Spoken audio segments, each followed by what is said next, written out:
sisi jeshi la polisi tunatafuta ndugu wa mtu mmoja ambaye alikufa kwa ghafla akiwa kwenye stendi ya mabasi hapo maeneo ya Msamvu, manispaa ya Morogoro. Hili tukio limetokea jana kwa maana ya Machi 22 mwaka 2026 jioni katika eneo la stendi kuu ya mabasi yaendayo mikoani, eneo la Msamvu, kata ya Mafisa, manispaa ya Morogoro.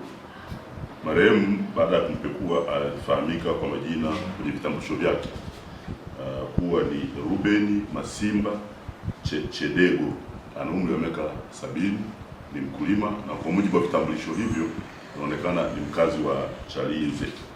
Kwa hiyo uchunguzi wa awali umebaini kwamba marehemu alikufa ghafla muda mfupi baada ya kushuka kwenye gari la abiria akitokea Dar es Salaam kuja Morogoro.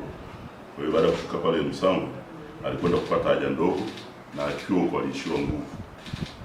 Akadondoka na kisha kupelekwa hospitali ya mkoa kwa huduma. Hata hivyo ilithibitika kuwa alikuwa tayari amekwisha kufa kabla ya kufikishwa kwa hospitalini. Kwa hiyo mwili wa marehemu umehifadhiwa kwenye hospitali ya rufaa ya mkoa wa Morogoro, na hapa ni kwa ajili ya uchunguzi, lakini pia kusubiri ndugu wa marehemu. Kwa hiyo tumeweza kutambua anwani yake kupitia vitambulisho ambavyo alikuwa ameambatana nayo. Ili kuwa mwanafamilia bora wa Global TV, usisahau kusubscribe, like, kushare na kucomment. Baada ya kusubscribe, bonyeza alama ya kengele ili kupata taarifa kwa kila video inayopanda Global TV Online.